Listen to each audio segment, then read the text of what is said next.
Welcome to the podcast, Guidance with Gab. Learn and unlearn all things wellness. Today we have on Manpreet Johal Bernie, a trauma transformation coach who helps people make peace with their past and rewrite their story by learning how to love themselves and their inner child, which you know I love. She is also the host of the podcast Heart's Happiness. So welcome on. Thank you so much for having me. I love having these conversations. So it's such a pleasure to be here. Yay. So I wanted to talk to you because I know you did intergenerational trauma work, and I kind of wanted to ask you the most basic definition for people to hear, kind of like, what is that? Yeah, of course. Let's just break it down, like for everybody listening, right? So obviously we have our parents that most of us have been raised by, and then we have our grandparents, etc., etc. So I'm just going to share a little bit about my story. So I am born in the UK, and I originally, like, my family is from India, from like the north part of India, where there was a lot of disruption in that place, like generations ago. So like my grandparents' generation. So the Brits were there causing trouble, and there was India that became independent, and the state where my family is from, there was just a lot of war for thousands and thousands of years because they're Sikh, and that's like a very small religion, a lot of genocide, lots of bad things, right? So my grandparents are kind of being raised from their inner children around a lot of disruption, a lot of unsafety. You know, they're not like learning how to regulate their emotions. They're not learning how to feel any of these things. They're just surviving in a crazy kind of place, right? And if you look at all of our grandparents, generally, they're going to have had some kind of war or some kind of issues. Like you could, generally with every single client, I will be able to see it from that generation. And then obviously that generation, they want to make life better for their kids. So for my family, you know, they brought their kids over to the UK. My mum and dad were only 3 and 7, but then they are parenting from a place of survival, right? So they're living in a country where there's some racism, there's like poverty, they're not getting the right amount of money. So again, even though my parents are not living with the disruptions that they had in India, like all of that survival, they're living a different kind of survival, like around money and around fitting in and around not always being safe because of their color. And then there is different traumas that they're experiencing. So then they are in a state of survival as well. And then when they had me, even though we were super middle class, really, my parents had really good jobs. They've been raised in this country. They taught me how to be very scared of money, for example. Right. Taught me how you must just work and just do what you can, be a good girl so you get paid. So all of their fear and their traumas were coming through. So generational trauma will pass through our parents' beliefs, behaviors, their actions, their thoughts, all of those kind of things. But also there's a lot of research now that it comes down at a cellular level. And it makes a lot of sense because our nervous system is created from the moment of conception. So if our parents are feeling fear or stress and all those kind of things, that comes right into us at the womb. But then also they've got their traumas and their, you know, all of that stuff as well, which gets passed through us as well. So when I work with people and when we're looking at the inner child, we will go, okay, let's take a step back. Let's look at the movie that you were born into. So for example, for some of us, I had a very angry dad who's very narcissistic, big temper, had alcohol. But when I blow up, you know, look at the big picture he was born into, he didn't know his dad till he was 7. His dad was an alcoholic himself. There was abuse in his home. So where his dad was, physically, sexually abusive to his mum. So he's been through loads of trauma, loads of unsafety. That might be very normal for, you know, if he looked around at his peers and his family, but that is trauma and abuse. And then he doesn't know that that's not wrong. And then he repeats it. And that's kind of like, and then if we look at, you know, my granddad, you can't find a bad guy in this story because then you look at your grandparent and you look at what happened to them. You know, my granddad was orphaned at a really young age. He's not really been raised. When we look at the history, for me specifically, around that time, my granddad was a farmer and he was taxed heavily. So he can't survive with money. He has no choice but to come to a country where he can't even speak the language. So there's lots there. And can you see, like, slowly, how that pattern just keeps repeating until someone like us goes, I don't want to repeat this. Like, what's going on? And we start our healing process. So does that make sense?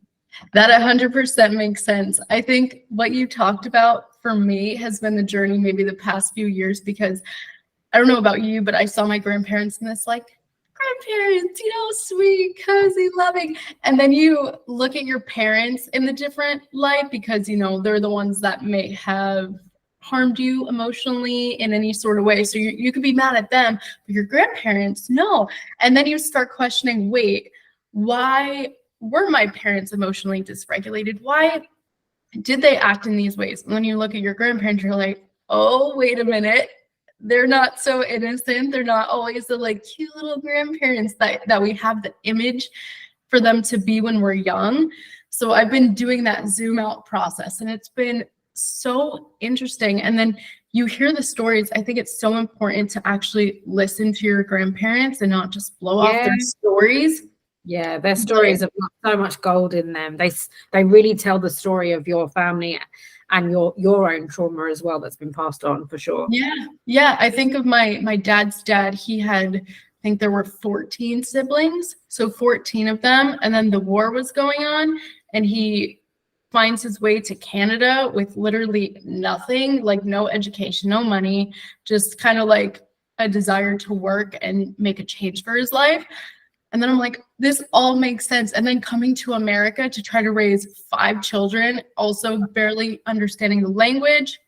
Yes. So many adversities at that time. So it is interesting to do the zoom out, especially when we're working with, any sort of trauma, because yeah, definitely. And like, our parents, I really believe they always were doing the best they could with the tools that they had. And at the end of the day, they really were concerned with survival. Like, he's just trying to get a job. He's just trying to feed people. It's just basic survival. But we are so privileged because we can go past basic survival and we can do like deeper work, which they never could. They didn't have the internet. They didn't have books that are written now. They didn't even know what they experienced was trauma. It was normal for them in their families, in their communities. Things like racism, like we didn't even know what we know about that now or anything, right? So I really feel that, our generation is so privileged in the sense of, if we accept the invitation to do this work, because then that can be our part for our family. Whereas like my granddads, they were like the first to come to the UK, and they like, one of them like literally trekked from India. I don't even know, foot, boat, all of the things, because he was really poor, because he really wanted a better life for his children. He wanted, them to have opportunity, and that did happen for his children, but also he gave all of his other stuff too. And also people can only parent from what they're conscious of being bad, right? They don't know that they're doing all these messed up things to you because they think it's normal, and they don't think it's abuse, that someone did it to them. So they're just kind of carrying it on. And whereas we can go, oh, okay, let's have a look at this picture and see what's happening, and we can help the younger parts of us to heal, so then we don't carry on that pattern, which is a cool place to be. It reminds me of Maslow's hierarchy of needs. Like, oh, I love that. I always talk about Maslow. Like even our parents, even though they were not in the I need my basic needs met, they were, like you said, they were acting as if they didn't have those needs met, which took away from, getting to the highest level of saying, wait a minute, what is actually going on here? How do I want to parent? How do I want to show up? Versus, well, that's what my parents did, so now that's what I'm gonna do. But what's been missed sometimes, and this is how I teach the Maslow's hierarchy of needs, is our basic need is safety. And safety isn't just shelter, food and water, it's emotional safety as well. And so many of us, our parents and us included, didn't have emotional safety. So that's why we're all stuck at that level, and why very small amount of people actually go all the way up to like fulfillment, because because of that emotional safety piece. And that's why we do healing inner child work. That's why we do generational trauma work, so that we can feel emotionally safe regardless to what happened to us. And that's the missing one. We didn't realize that one was a really important thing, but it's everything. Yeah, especially like as I know that you're doing your inner child course as well. I'm sure that you're focusing so much on the reparenting, going back and saying, hey, you're safe. Because at the end of the day, the defense mechanisms that we created were because we didn't feel safe. That's Even right. if we weren't actually unsafe physically, our emotions felt targeted. So then we're out here creating all these defense mechanisms and creating all these walls out of fight or flight, when in reality we were safe. We just need to go back now as the adults and say, hey, you were safe, it's fine. Yeah, calm down, put your weapons down. Yeah, because we're in survival, right? And it's like you build up your survival behaviors to deal with that. And because, you know, and it was simple things that our parents didn't realize we needed. Like my parents were so obsessed about creating money and financial security because they didn't have that.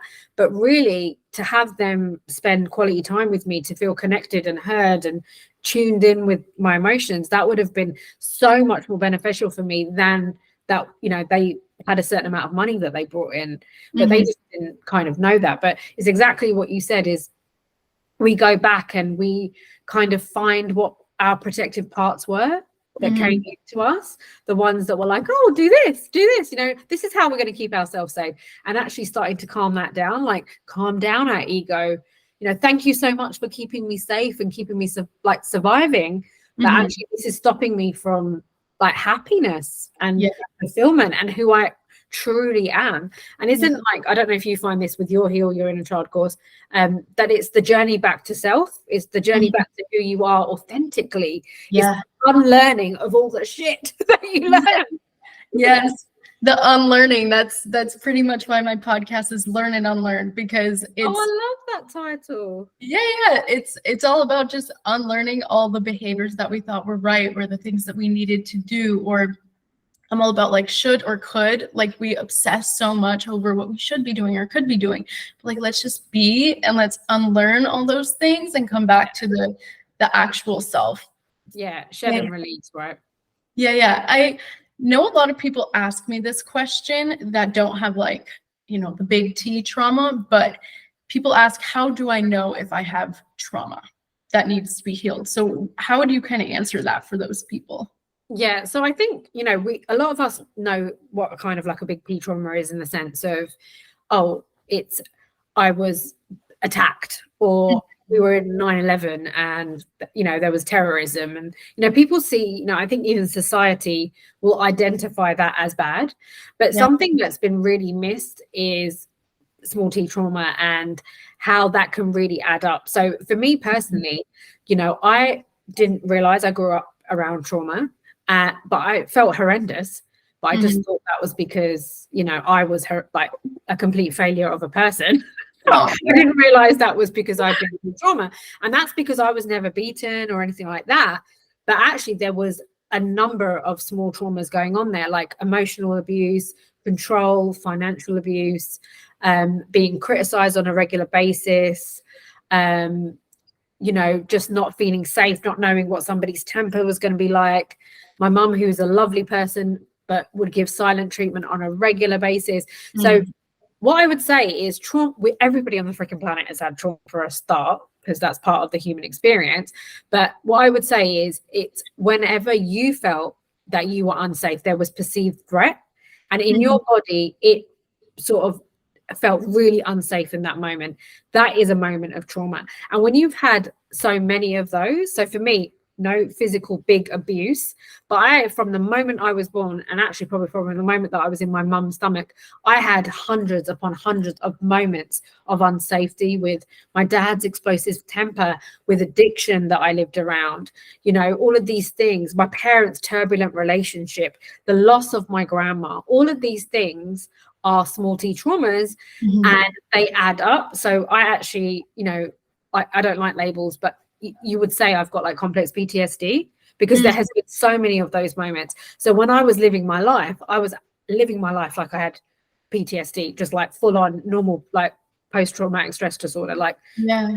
unable to do certain things, struggling in relationships, awful relationship with myself, inner talk that's horrible. So, when people, because I teach about the big T and the small t trauma, but mainly for you to understand what's happened in your story that made you feel unsafe, that made you feel unable to be yourself, made your nervous system jam up into either fight or flight or freeze, right? And then sort of seeing that part of your story and not going, well, that wasn't anything, get over it. Like actually going, yeah, I understand that was really scary for you. Oh, you lost your grandma at 5. That's horrible. Of course you're going to feel like that. But this is what we need to have that more awareness for, that we're all struggling with our demons because of that, especially when these things happen from 0 to 7 and then it's getting programmed into your nervous system. Yeah, I think that's a great answer. And the way that it's so specific to each person, like it's about how you felt unsafe, because there's so much comparison, and it's not saying this happened to me and, oh, if someone else experienced this, then they wouldn't feel upset. And then we feel the guilt for feeling unsafe, like it's that toxic cycle we go into, but it's just saying this did happen to me and I felt unsafe. Therefore, I need to. Yeah, exactly. And for everybody, it's like we're all different people as well, right? So I am super empath. So as a child, people shouting and stuff was really traumatic for me. Yeah. Whereas I know other people could be around that and they're fine. Yeah. I could be in a supermarket with a man and woman arguing and I can feel that in my body, whereas someone else is absolutely fine. So it's just like, again, don't gaslight yourself. Don't be like, well, get over that. If it doesn't feel safe in your body, it doesn't feel safe in your body. And if you don't feel safe, you don't feel safe. So even like, little children, some might get scared about the dark and some might get scared about other things. You don't tell them they're silly. Just be like, yeah, of course, we're allowed to be scared about these things, and just meet that with love. For yourself as well, of all parts of your story. And I'm sure as part of your healing journey and doing your inner child work, there's mad things that come up that you're like, God, I can't believe that affected me so much. Like I recently just unpacked some bullying that happened to me when I was like in a school for a very short period of time, but that impacted me. That still affects my friendships today. That still affects my fear of visibility today. So all of these things might not be a big deal in your story. They may have even been a moment, but they can still affect you so deeply as a 30, 40, 50, 60, 70-year-old woman or man. I use this example in one of my inner child books about how, like, we don't think this was like a silly example, but it's so true. Like your best friend kisses your boyfriend in 7th grade and you think, why am I still upset about that? But that leaves a mark. Like, it's not saying you still have to be upset about that exact situation, but that feeling you felt in that moment is very real, and it can get as specific as something like that. Yes, definitely. And it's stored in your body, right? And you wouldn't have known what to do with it as a child or a teenager or whatever. So what you would have done is to shove it down. Yeah. So I always say, like, even the specific things need to be kind of like just looked at and uncovered, not saying go digging, but if you think of that situation and you have maybe an ill feeling towards it, let's open it up and see how that may be affecting you now. Yeah. And I see that within myself. Yeah, for sure. And don't you think as well, sometimes my clients think that there's some sort of massive big, ceremony like unveiling an old memory of releasing a trauma. But sometimes it's as simple as bringing that memory into the light and becoming conscious of how it made you feel, what that felt like in your body, and the pattern of behavior that you did after, unconsciously because of it, and like you said, unlearning that, undoing that, not taking that pattern when, say, you're feeling like a little bit anxious in your relationship, not over giving because somebody betrayed you when you were younger. Yeah. I wanted to ask you about, you said you grew up in kind of like turbulent household, uncertainty, all of that, and I think my household was very uncertain. One day to the next, you're like, I wonder what's gonna happen today. Yeah. So how do you think that affected your romantic relationships moving forward? Very badly. Yeah. So my dad, he's very explosive temper. My mum, very, there was definitely domestic abuse in my household. So she was like this little like just complete walkover, and he's very all about his needs, etc. So it was scary watching that relationship play out. So I didn't really have any role model of healthy. And when I was really little, I lived with my grandparents too, and that was a very abusive relationship as well. So I didn't see what healthy was, and I only saw men. The two men that I lived with, they were scary. They had big tempers. They are violent towards women. They're abusive. So that's what I saw. So I felt very afraid of men. But when I was little, I would fantasize that, I watched way too much Disney, clearly, but somebody would come rescue me, and that I would be saved by some man, and also because I come from an Indian background, life goals for them when I was little was getting married. That was like my way out of my house. Back in those days, you weren't allowed to have your own life. It was like you get married, and then that's how you get to have your own life. So for me, the only way out of there was love. Wow. Love, I'll put in quotes. So I wasn't allowed to go away for college or anything like that. I had to stay home. Eventually that started to change as I got older, but so I put everything into the fantasy of being saved, and couple that with your daddy issues, with not knowing what healthy is. And also because of the way my dad was, some of that survival behavior I learned as a child was, if you please him, he won't shout. If you do everything that he wants, he won't get upset. If you are about his needs, then he's nicer to you. And sometimes he gives you that crumb of love. And I was very used to having a crumb of love, very used to being emotionally deprived. So what happens is that when I'm in the dating world, I am a magnet for men that are similar. And that's what happened. Was I would fall for addicts. I would fall for men that were very emotionally unavailable, like my dad. My dad was like short and chubby, but these men were taller and more handsome and looked physically different. But the way they made me feel, very, very similar. The way they're always about them and their needs the same. So I actually struggled so much with love. Like, I'm 42 now. I got married when I was 40. I didn't meet my husband until I was 37, because I was just in this constant pattern of these unhealthy relationships. And often as well, I'd get obsessed with people very unhealthy, but it was a fantasy. Like, we weren't even together, but like that girl Cinderella complex. So I would do that pattern, or I'd spend years chasing after somebody that didn't want me.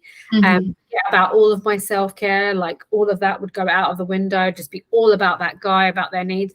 And it was an obsession, because I felt like if I could get them to love me, then I was going to be safe.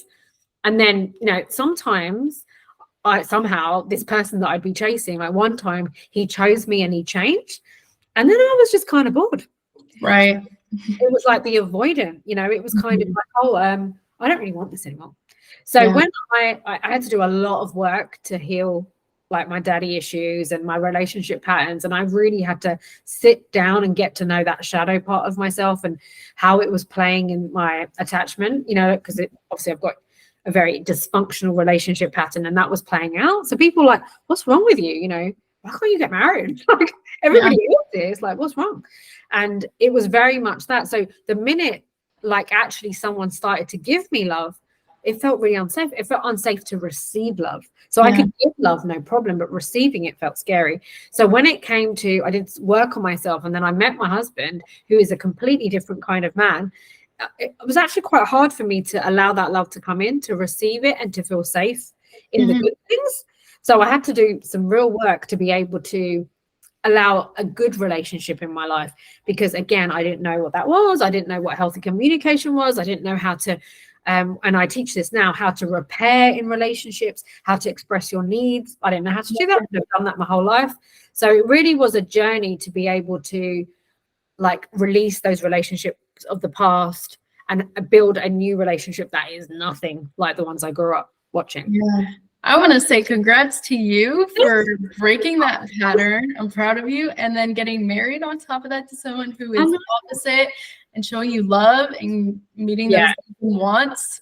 Congrats to you. That's awesome. That's like, that is the Cinderella story right there. Not the other one where someone comes saves you. You saved yourself. Exactly. I'm my own hero of my own story, for sure. Yeah. And like my husband, like he's from a different background from me. He's like English. So that's not how I was raised. I was raised to marry a good Indian boy, right? So I didn't do any of those things. I learned how to heal and follow my own heart. And in the old days, I was just trying to please everybody else. And that was a big part of my journey as well, was releasing what other people told me to do, or what, you know, because we have society's expectation, then we each of us have our cultural expectations from our families, which is different from family to family. So I had to really let go of a lot of that and decide that, you know, it wasn't normal for a woman to live with her boyfriend before marriage, but I did all of those things because that was what was right for me and upset people, and it was fine. So that there was like a whole journey. And yeah, when I sort of in my life now, and I'll just be sitting here and I'll be like, this is like wild. I can't believe that this has happened for me. But the other thing that I, you know, which is why now I really teach about somatic practices, is I was in this beautiful relationship. I am living in my dream home, doing my dream job. But sometimes my body and my mind are still in the past. So I have to do a lot of somatic work to be able to be present in it, to realize that it's like 2024 and I'm like, I'm okay now. And that's a continuous practice. Yeah. Where do you suggest people start if they are who you were a few years ago in that cycle, chasing things that aren't what, you know, what is best for them? Yeah, so I think, and it's probably been very similar on your journey. Don't you think there's a time when, first of all, you're completely oblivious, you're just in your patterns, and then you just get kind of really exhausted by it, and you just have enough. And you know, it might be unconscious at that point where you start to set an intention, which is, I think I want to get better. Like you sort of set that. And I think it's just the magic of the universe that you will start to be guided towards podcasts like your one or my one, or resources or platforms. And you start to, you know, listen to content and start to explore a different world. And then maybe you'll invest in therapy or some kind of support, etc. So I think there's normally like you'll start to find out information. So getting awareness of your story is really important, and then getting yourself supported so that you can, because going back into your trauma story is hard. Having a safe place where you can do that is really important, whether it be a coach or a therapist that can show you. And I don't know if you found this, but I had a lot of therapy and I really understood why I had my daddy issues, but I got frustrated to a point where I was like, but what do I do about this? Right. And what are the tools? Like, you know, I couldn't find that in therapy. And that's when I started my own journey of finding it from places and working with people that had already done it. So I do think like being with a coach or mentor is so helpful, because we've already done it, right? And we just it's ahead, and it can just be really helpful. But for anybody listening, you know, unpacking the truth, looking at that big picture of your story is really important.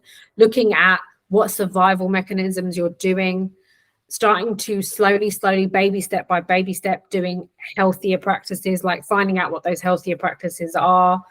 And then, you know, nervous system work and somatic practices is essential as well. And I would also say, this is me, I did this back to front. So when I teach it a different way, but make sure that you're really taking care of your body as well, like what you're eating and drinking and moving, because that toxic load. So if you're like drinking lots or, you know, emotionally eating on top of any emotional work you're doing, that's a lot. So like if you can start with some health, physical things, that's a good foundation to build like your emotional and spiritual releasing on top. But we're so lucky again that we have, you know, there's people like you doing courses, there's people like me doing courses, and it's just finding the person that you resonate with, and you know, just following the steps. No, I love that, because it's hard when you understand everything and you uncover it and then you don't know what to do with it, because then you're just sitting there with maybe too much information to handle, and that can sometimes be overwhelming when you're like, how am I supposed to transform it now? I've uncovered all this stuff and now I'm just sitting here like I'm a sitting duck. I have no idea where these emotions are supposed to go. I can't let them out, and they're just in my head. And I definitely was in that cycle of just like thinking about it and analyzing it until I realized I need to feel it instead of trying to conceptualize everything and put it in a box and organize it and say, oh, I know why I'm doing this. Like, yeah, you know why, but we need to stop doing it also. I can't just kind of excuse the behavior because I know where it comes from. I need to actually transform it and change it so that I'm showing up better. And then you need to bring in your body into the mix, and you need to bring in your soul into the mix as well, right? Like a child, I see that as a bit like your soul, and then you've got like your body, so your nervous system and all that. And that's so important, because that's the thing, like, so, and a lot of therapies can be very much about your mind, which is why people still are very, very stuck, because their body and their younger self is still trapped in a different way. And then you get frustrated with yourself because you're like, oh, I'm sabotaging, I'm still doing this, and you get really angry and you start shaming yourself.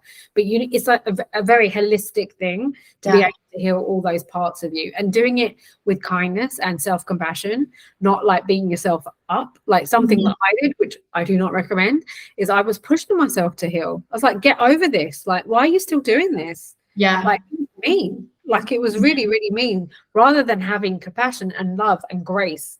And you know, I love internal family systems work, where they talk a lot about protective parts. That's been such a game changer for me in my work, and I definitely want to train in that at some point, because it's like getting to know those darker parts of yourself and going, thank you so much for helping me survive, rather than shaming them and treating them like crap. And all of these parts is what comes into you. And like you said, it can be really overwhelming at the beginning, which is why you just need like baby steps. It's so about behavior change as well. Like, it's just about little steps of behavior change. In a year, you will be in a different place. Simple. I always say that the micro changes create the big changes. Versus, oh, I'm gonna, you know, new year, new me, I'm gonna make this huge change and I'm never gonna do this again, or I'm gonna stop drinking forever. But it's in the small changes. And I feel like that's what changed my life. It was making the little tweaks to my day, the little addition to my self-care routine, the little addition to my physical health, you know, just making the little tweaks here and there. And then, oh, my life has completely changed. I'm a new person. And it evolved from the small changes, not trying to jump over the deep end and then be upset at myself because I couldn't fix all my problems. Exactly. And that's much more sustainable, much more gentler to the body. Like, I find that people sometimes, I had a client in my today, just like wanting the big change, wanting the pill. There isn't one, I'm afraid. It is all of this over time. It does compound, and then you do have a different life. And it is hard when you're feeling so much emotional pain that you do want the pill. You just want the thing that's going to make it all stop. But it is so rewarding to do it yourself and to make the small changes and look back and reflect and realize, I did that. Like, that was me. I'm the one who brought myself up. I didn't outsource. I didn't, take a magic pill. Just like your story, you're your hero. You are your Cinderella. You made that change. And that is so much more rewarding and creates that like self-trust that is so essential for the safety for you to keep leveling up, which exactly. And then what you do as well is you create a really strong foundation, because I don't know if you found this in your work, but I'll attract basically a younger version of myself, like those kind of struggles, and then my clients, they'll get better and they'll feel better, and then they feel called to help others as well, which is always really lovely, and that's something that I help people with. And then it's the next level, which is changing our beliefs, changing our behaviors, changing our identity. So maybe we're leaving the corporate world and we're doing a project that we love.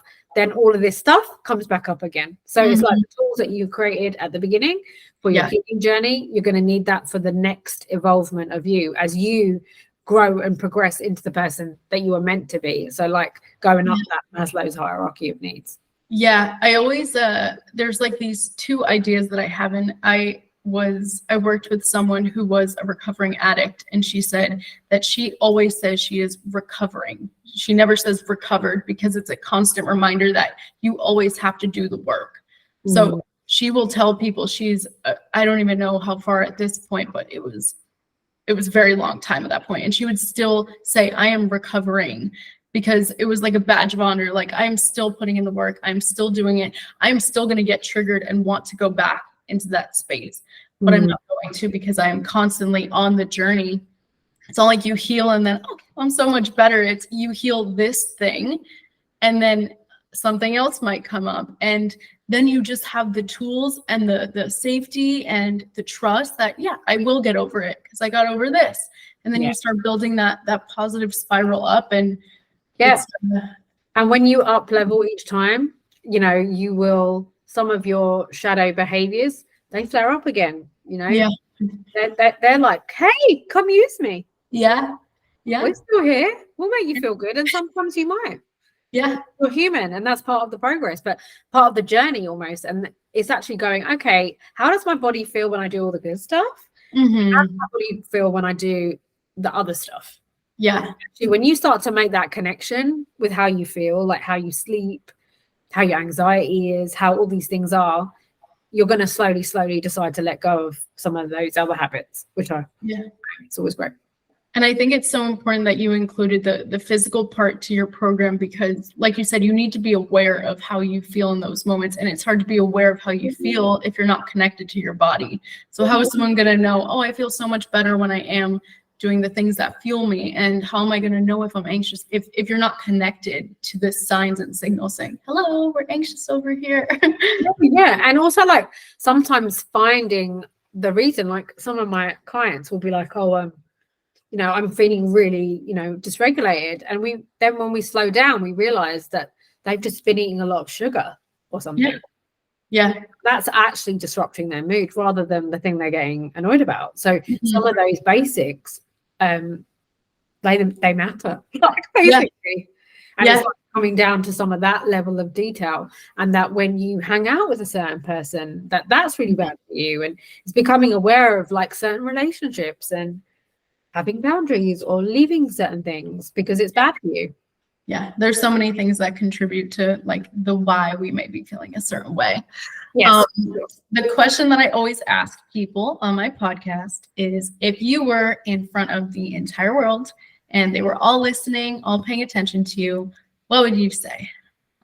I would say that you're drop into your heart, right? So I think so many of us are running from our minds, like unconsciously. We're even like the jobs we do, any of those things. But if we just took a moment to slow down and listen to our heart, that's kind of why I called my podcast and my business Heart's Happiness, and really tune in with what we, you know, truly want or how we feel, like your life will really, truly change. And also that no matter what you've been through, how big or small, there is nothing that you cannot overcome. There's nothing that you cannot release. So being brave to follow your heart and also giving yourself that gift of healing will change everything. And there's so much hope. Like, I talk a lot about trauma. I share a lot about my own story and how bad it was. But because I really want to inspire people and give them hope that no matter what they've been through, that you can overcome it and create a life which makes your heart happy. For sure. I love that. Drop into your heart. I'm going to use that when I'm in my mind or feeling, you know, the shadow side coming out. Drop into your heart. Because for me, I heard that. I felt it. I felt that. Like, oh, just come in here. It's safe here. We all do that, don't we? And sometimes we can be too afraid to listen, maybe because it's something heavy, you know, something sad. And sometimes because there's a desire there and we're too afraid, that our mind's too afraid to make it a reality. But when you lead and live your life by your heart, that's what makes you happy. That's what makes you fulfilled. Whereas when you live by your mind, you're running your life based on other programs that are not you, that are like society and culture and your trauma and all the things. I could jump in that can of worms and be in that all day long, but I since we are pressed for time, which I apologize for, because I could chit chat with you forever. This could go on for like another. That's fine. Don't worry. But I wanted to say thank you for coming on, and I want you to kind of just share where people can find you. I know that you have your course coming, your podcast, and all these things. Yes. So you can find me on Instagram, hearts_happiness, and my website is www.heartshappiness.co.uk. And I do have a podcast called Hearts Happiness as well. So if you like want healing suggestions and all that kind of thing, I do have a program that I'll be running evergreen. So it's like open all year round called Heal Your Inner Child, which has all of my steps for healing, I guess. So I have that. And just like have a listen to the podcast from the beginning is really, really helpful. It's a great resource in itself. Awesome. I will put all the links below for people to find you a bit more easy. And yeah, I just want to say thank you for a great conversation and for just showing up as your full self and sharing your story. Thank you so much for having me. I've really loved this conversation. And thank you for what you do in the world as well.